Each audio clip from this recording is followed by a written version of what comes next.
नमस्कार, आप सभी का बहुत बहुत स्वागत है।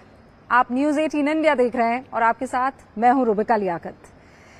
अगर मैं आपसे कहूं कि मैं दुनिया के सबसे बड़े रेस्क्यू और रिहैबिलिटेशन सेंटर में खड़ी हूं, तो आपके जहन में क्या आएगा?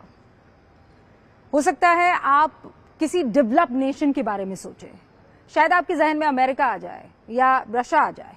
लेकिन अगर मैं आपसे कहूं कि मैं हिंदुस्तान की बात कर रही हूं, जहां पर दुनिया का सबसे बड़ा रेस्क्यू सेंटर है, शेल्टर है, नाम है उसका वन तारा, और उस वन तारा के दिल में धड़कता है वो दिमाग, वो चेहरा जो आज हर किसी के जहन में समाया हुआ है।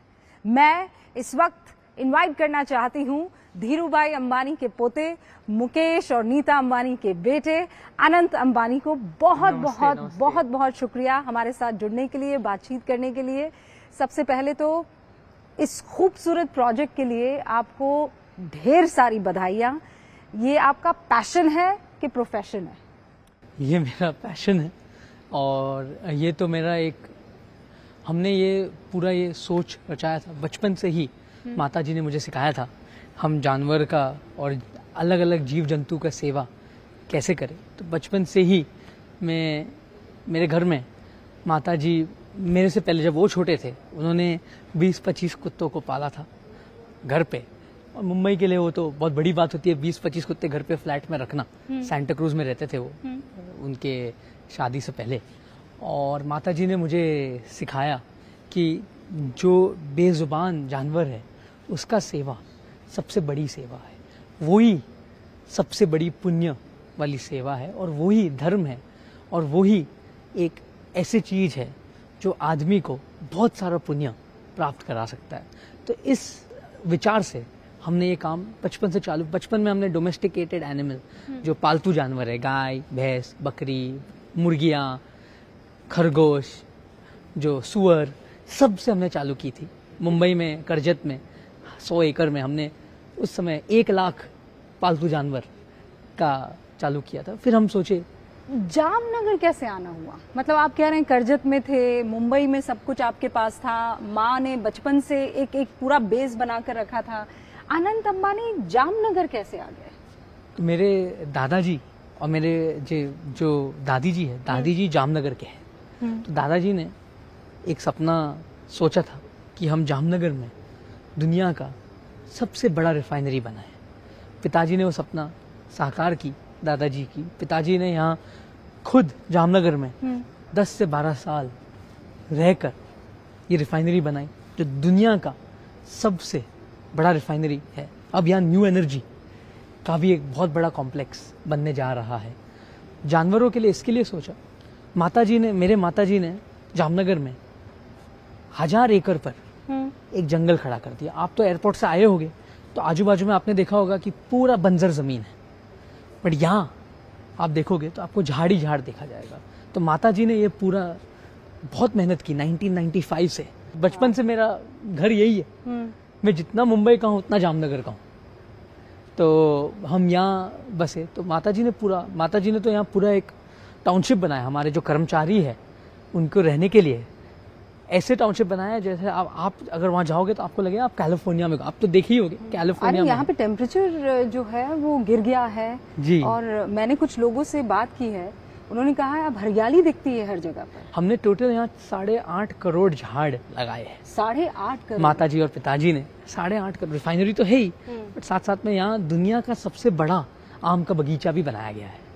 वो जो तस्वीर हमने देखी थी, कॉन्डोलीजा राइस के हाथ में एक बास्केट था, उसमें केसर के आम थे और कहा गया था कि वो धीरूभाई अंबानी के बाग से आए हैं जी। लेकिन अनंत अंबानी ने ये कब सोचा कि यहाँ पर तो जब मेरे पापा हमें हमेशा जंगल ले जाते थे, रणथंभौर, गिर, बांधवगढ़, काजीरंगा, पेंच, हम सब बचपन में जंगल।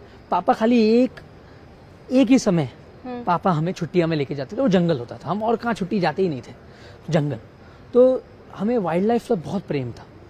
फिर जैसे जैसे मैं बड़ा होते गया और मैं समझता गया, मैंने सोचा कि वाइल्ड लाइफ के लिए कुछ काम किया जाना चाहिए। मैं मेक्सिको गया, कि मेक्सिको में तो सर्कसेस अभी भी अलाउड थे। मेक्सिको में ऐसे थे कि शेर के लिए खाना नहीं था और शेर भूखे मर रहे थे। तो मैंने सोचा कि हमें कुछ करना चाहिए। भारत में रोड एक्सीडेंट से तेंदुआ गिर जाता है, रोड एक्सीडेंट से कभी कभी टाइगर जो बाघ है उसको चोट पहुंच जाती है, भालू जो रीछ होता है उसे भी कभी कभी बहुत दिक्कत में आ जाती, कभी एक्सीडेंट हो जाता है, कभी कुआं में गिर जाता है, कभी तो कैंसर हो जाता है। तो मैं सोचा कि वाइल्ड लाइफ के लिए, पशु के लिए, जो हमारे जो साधारण पशु है, जो फार्म एनिमल्स जिसे हम कहते हैं, उसके लिए तो बहुत सारे लोग काम करते हैं, वाइल्ड लाइफ के लिए बहुत कम लोग हैं। मैंने इसीलिए वाइल्ड लाइफ के लिए कुछ करने का सोचा। तो जब अनंत अंबानी के मन में ये विचार आया तो वो पहला शख्स कौन था जिसे आपने जाकर ये बताया कि मैं ऐसा कुछ करना चाहता हूँ, और उसका रिएक्शन क्या था? मम्मी थे। मम्मी को मैंने बताया तो मम्मी ने पहले कहा कि इसलिए आपको टीम जरूर, अकेले आप नहीं कर सकते हो, तो आप एक टीम खड़ा करिए। पापा के पास गया तो पापा ने बोला कि अगर करना है तो दुनिया का सबसे अच्छा करिए, करना है तो जो भी करना है दुनिया का सबसे अच्छा होना चाहिए तो ही आप करिए, और इससे जानवरों का भला होना चाहिए। अगर आप जानवर का भला के लिए करना चाहते हैं तो जानवर, बट करना है तो दुनिया का सबसे अच्छा। तो मैंने तो ये से दुनिया प्रेरणा का ली। सबसे अच्छा, मैंने बहुत कोशिश की, आपने तो पूरा घुमा ही होगा। अभी तो मैं दुनिया का अच्छा बोल, क्योंकि अभी तो आप खाली 10 या 25% ही खत्म हुआ है, बहुत समय लगेगा। और मुझे अपने दर्शकों को, अगर आनंद जी ये बात अगर मैंने नहीं बताई तो ये नाइंसाफी होगी। पिछले 7 घंटे से अनंत अंबानी हमारे साथ है, हम पूरे इलाके में घूम रहे हैं। इनफैक्ट अभी तो हमने आनंद जी खुद बता रहे हैं कि 40% ही घूमा है।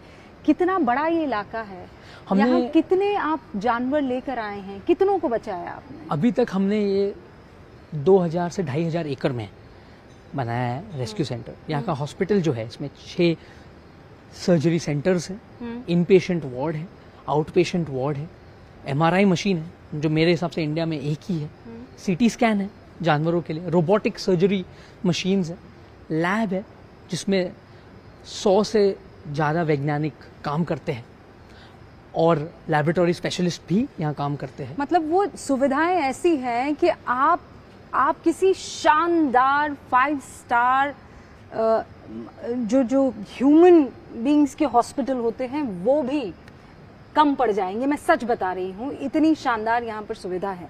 लेकिन कितने जंगली जानवरों को आपने रेस्क्यू किया है? अब तक हमने यहाँ 25,000 से ज़्यादा जंगली जानवरों को रेस्क्यू किया गया है, और हमें बहुत सारे जानवरों का ध्यान भी रखा गया है। हम यहाँ से टीम्स पूरे भारत में सब जगह भिजवाए, जूज में भिजवाए, फॉरेस्ट डिपार्टमेंट का बहुत सारे अलग अलग फॉरेस्ट डिपार्टमेंट का हमने मदद की, उन्होंने भी हमें बहुत सपोर्ट किया। और मैं देश के हर एक फॉरेस्ट अधिकारी, उनके कर्मचारी से अधिकारी, सबका बहुत बहुत धन्यवाद करना चाहता हूँ कि उनके कारण हमारे जंगल बचे हुए हैं। अनंत जी, मैं ये सोच रही हूँ कि आपकी उम्र के जो नौजवान हैं उनका पैशन, उनका शौक वो बहुत अलग होता है। मतलब किसी को कार रेसिंग पसंद है, किसी को अलग अलग डेस्टिनेशन पर जाकर अपना सब कुछ बसाना पसंद है। आप जामनगर आ गए, मैं जामनगर में ही, आप लोगों के साथ कम और जानवरों के रेस्क्यू में। मेरा जान जानवर ही है, मैं जानवर के लिए ही जीता हूँ। और ये मैं कुछ भी हो जाए, दिन में 2 घंटा मैं जानवर, रोज हर दिन 2 घंटा जानवरों के लिए मैं काम करता हूँ। और मैं यही सोचता हूँ कि मैं कितने जानवर को दिन में बचा सकता हूँ। मैं सोचने पहले आज कितना का मैंने भला किया और मैं कितने का भला कर सकता हूँ, और इससे मुझे अच्छे से नींद आ जाती है। तो मेरा अच्छा से नींद, और मैं ऐसे तो मैंने ये काम शुरू किया, अभी मैं 28 साल का हूँ। मैंने 8 साल की उम्र से ही ये काम चालू कर दिया था, और स्कूल से छुट्टा था तो मैं इधर ही करता था। और जो मेरे दोस्त है वो भी जानवर प्रेमी है, और मेरी जो अभी होने वाली पत्नी राधिका, आपको बहुत सारी मुबारकबाद सबसे पहले तो। और आप तो शादी भी जामनगर में ही कर रहे हैं जी, तो पूरी दुनिया को आप यहाँ पर इकट्ठा कर रहे हैं। मेरे दादी जामनगर के हैं। हाँ। मेरे दादी जामनगर के रहवासी है, और मैं शादी इसीलिए कर रहा हूँ क्योंकि उनका घर यहाँ है, और हमारा भी, हम गुजरात के हैं, महाराष्ट्र भी, तो हम, ये तो प्री वेडिंग यहाँ हो रहा है, शादी तो मुंबई में होगा, प्री वेडिंग यहाँ है, और ये हमारा घर है।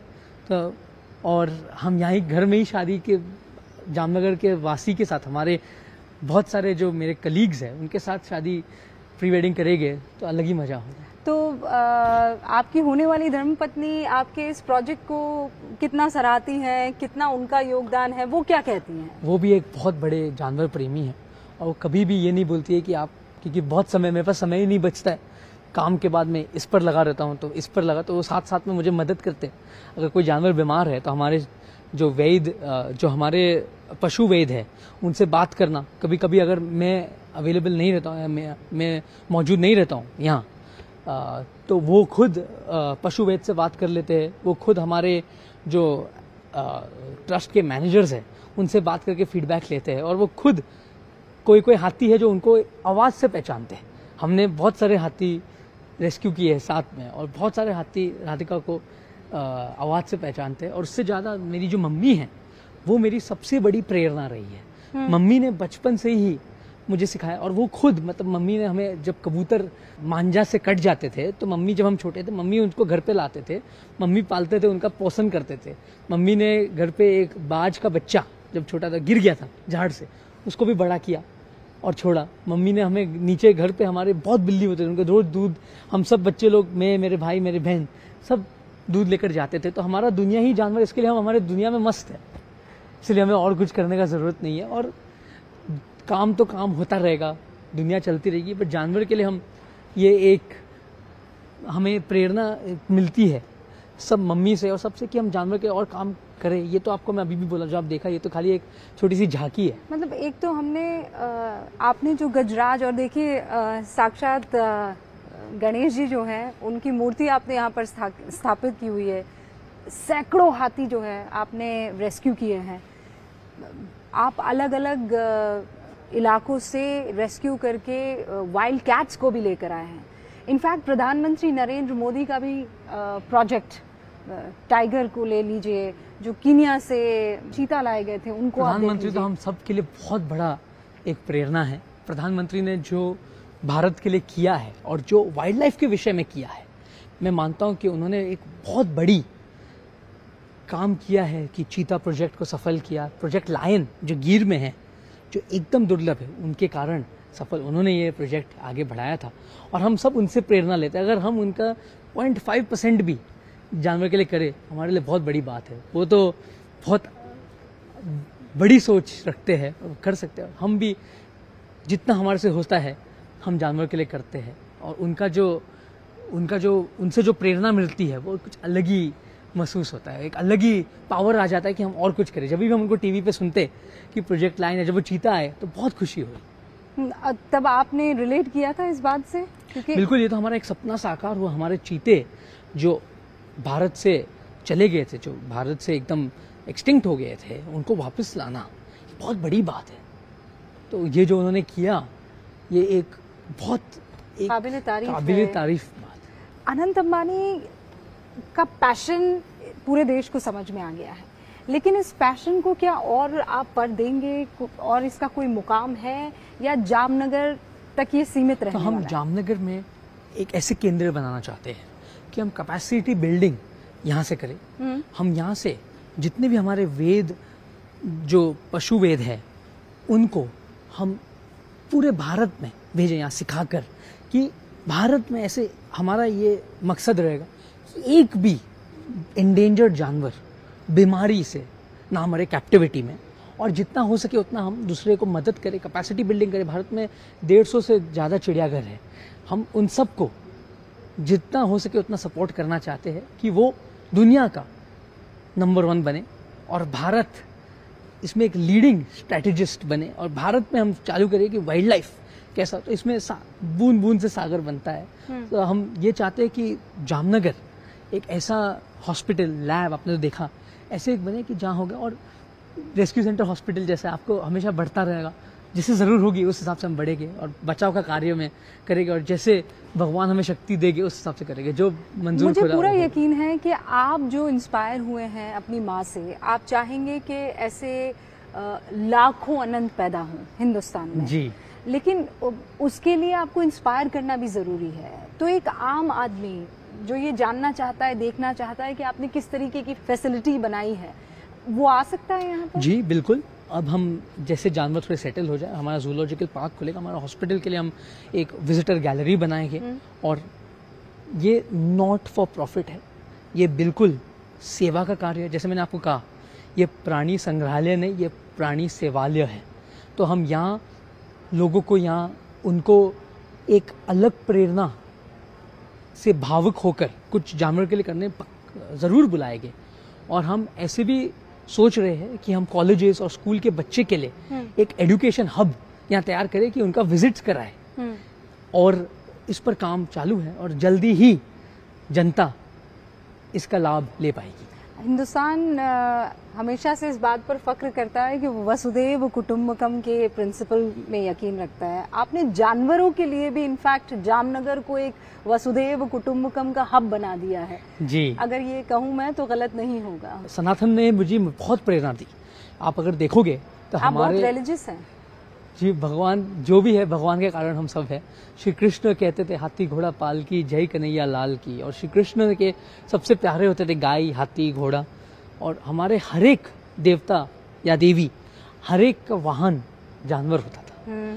हर एक का प्रिय भी जानवर, सरस्वती मोर पंख, और मोर सरस्वती के साथ। हमें सनातन से मुझे ये सीख मिली है कि हर एक जान एक है, मनुष्य हो या पक्षी हो या एक जानवर हो या हाथी हो, कुछ भी एक है। और सेवा करने का मौका बहुत कम लोगों को मिलता है। तो मैं भगवान से बहुत धन्यवाद मांगता हूँ और भगवान का बहुत आभार हूँ कि भगवान ने मुझे ऐसे जानवरों का सेवा करने का मौका दी। और ये तो मेरे लिए एक बहुत बड़ी खुश नसीब की बात है कि मुझे भगवान ने ये सेवा करने का मौका और दिया। वो चीज़ आपकी आंखों में चमकती भी है, आपकी बातों में झलकती भी है। हमने देखा कि आप कैसे एक एक शख्स को यहाँ पर बनी चीज़ों को दिखा रहे थे। आप इसी तरीके से निरंतर आगे बढ़ते रहे। और ये जो सेवा भाव है, ये जो आपने सेवालय जानवरों के लिए, खासकर वो जो हमेशा से बेड़ियों में रहे हैं, उनको आज़ाद किया है, उनको आगे बढ़ाया है, उसके लिए आपको खूब सारी शुभकामनाएं। और अपना ख्याल रखिएगा और उन तमाम जानवरों का जो हमेशा से परेशान रहे हैं। बहुत बहुत धन्यवाद। बहुत बहुत शुक्रिया। बहुत बहुत धन्यवाद।